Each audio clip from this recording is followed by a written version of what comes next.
Let's talk about the Beatles concert at Shea Stadium. And go. I mean, imagine witnessing the most legendary live performance in the history of rock music, right? Only to find out decades later that, well, almost nobody actually heard it. It sounds impossible, but yeah, it happened.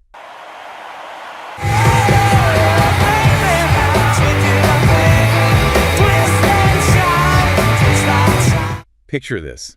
You are standing in a massive, open-air baseball stadium on August 15th, 1965. Right, alongside 55,600 screaming fans, just total chaos. Exactly, total chaos. And you're witnessing the exact moment the modern stadium rock concert was born.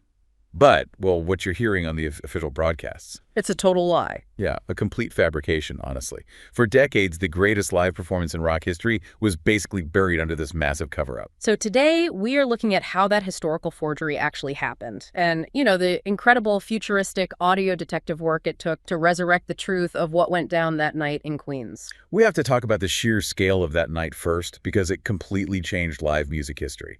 You have to put yourself in the mindset of 1965. Massive arena tours simply did not exist. Right, bands played theaters or maybe like large cinemas. Exactly. Booking a 55,000 capacity baseball stadium was an unprecedented, almost reckless gamble.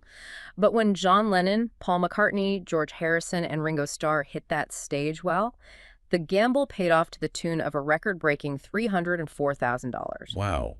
So it proved, overnight, that stadium rock was a highly lucrative, viable business model. Right, but the logistics of actually pulling it off were terrifying. Just getting the band inside the venue sounds less like a concert and more like a covert military extraction. Oh, totally. They took a helicopter to the roof of the World's Fair building, and then they were literally loaded into a Wells Fargo armored truck just to be shuttled into the stadium. Surrounded by a security detail of 2,000 police officers. 2,000? I mean, they were being treated like gold bullion, not musicians. Which perfectly contextualizes the prophetic way television host Ed Sullivan introduced them. He stood up there looking out at this unprecedented sea of humanity and announced, "Now, ladies and gentlemen, honored by their country, decorated by their queen, and loved here in America, here are the Beatles." And the crowd just erupts. But almost immediately, the reality of the situation sets in. The audio setup is a complete, unmitigated disaster. A total disaster. They were playing through these special 100-watt Vox AC100 amplifiers. Which, to be fair to the production team, those Vox amps were the absolute top-tier, custom-built titans of their day. Right. They were engineered specifically for this tour to be deafeningly loud by 1965 standards. The expectation was that these amps could project across a massive space. But against a physical wall of 55,000 screaming teenagers. Yeah, the crowd noise was practically a weather event. The sheer acoustic pressure of that hysteria meant those state-of-the-art amps were completely useless. They were instantly swallowed up. So their incredibly expensive top-of-the-line gear is drowned out. Mm-hmm. What is the backup plan? Well, they had to run their instruments through the stadium's house PA system. Which is just wild to think about. Because it is completely absurd.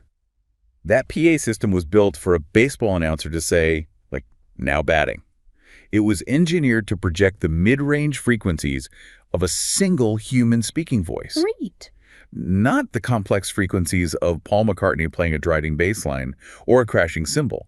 It is exactly like trying to broadcast a live rock show through a fast food drive-through speaker while a literal jet engine is taking off right next to you. That is the perfect analogy because a drive-through speaker only handles a tiny sliver of sound, just like that stadium PA. The volume and the frequency of the crowd completely overwhelmed the band on stage. They were essentially flying blind. Or flying deaf, really. Yeah. Ringo Starr later admitted he couldn't hear the music at all, not a single note. Wait, really? Nothing at all? Nothing.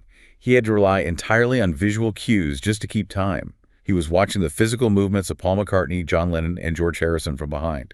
He literally had to watch their bottoms move just to figure out where the beat was so he could stay in sync. That is insane. So if the live audio was entirely swallowed by screams on the ground, that creates a massive problem for the television broadcast millions of people watched later. Yeah, because visually it was handled brilliantly.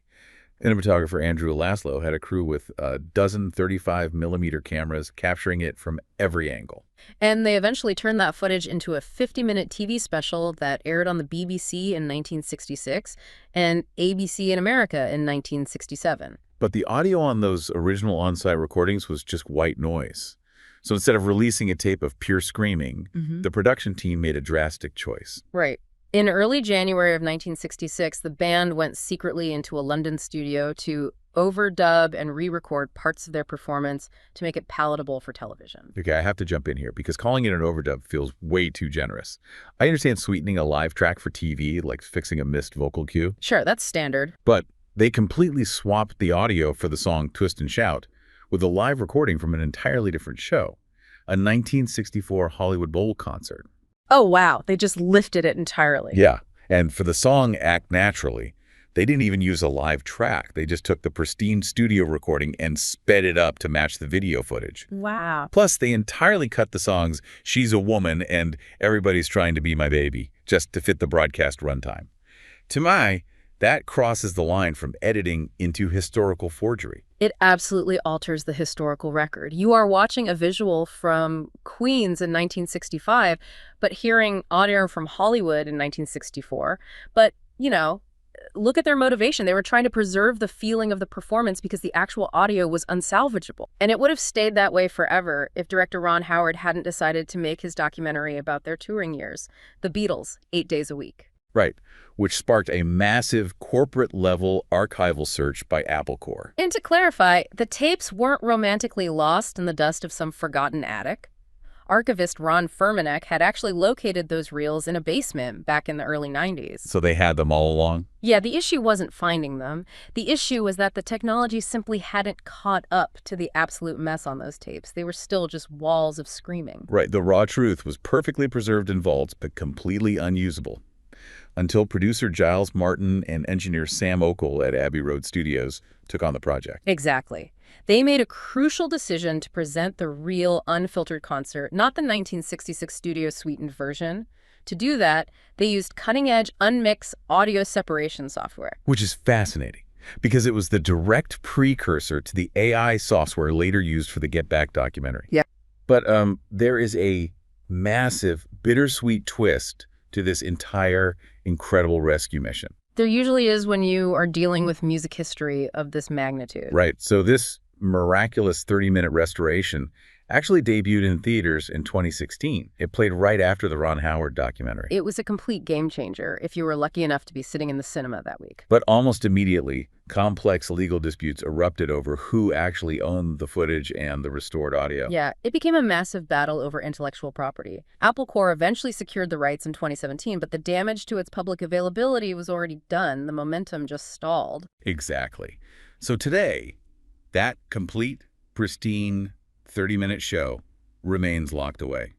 There is no official Blu-ray. There is no official streaming release. You can't just pull it up and watch the greatest rock concert in history. It's just sitting in a corporate vault somewhere. It forces you to think about the fragility of our cultural memory. Yeah, the ultimate rock document was saved from obscurity by brilliant audio engineering, only to be buried all over again by legal paperwork. Which leaves you with a lingering question. What other legendary cultural moments are sitting perfectly restored in some corporate vault, completely inaccessible to the public, just waiting for the lawyers to agree? It really makes you wonder. Until next time, when you listen. Your mind conducts its own symphony.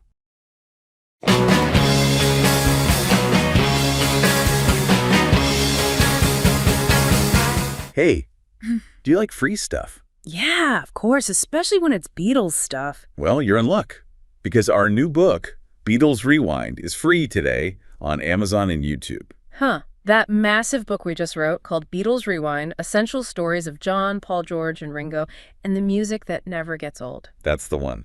We're giving it away today. Are you crazy? I worked my ass off on that book, and now you're giving it away. Guilty as charged. So there's 2 ways to get it free. You can download the ebook free from Amazon, or listen to the entire audiobook, all 12 hours, free on YouTube. Oh, yeah, you're right. I forgot. Okay, we'll put the links in this video description for the free ebook and audiobook. And or you, listening, if you have a browser handy, for the book, just go to BeatlesRewindBook.com. That will get you to the Amazon book page. Right. And for the audiobook, you can go to BeatlesAudio.com, and that will get you the YouTube audiobook. Anything else you want to give away today? That's it for today. Oh, okay. Beatles forever.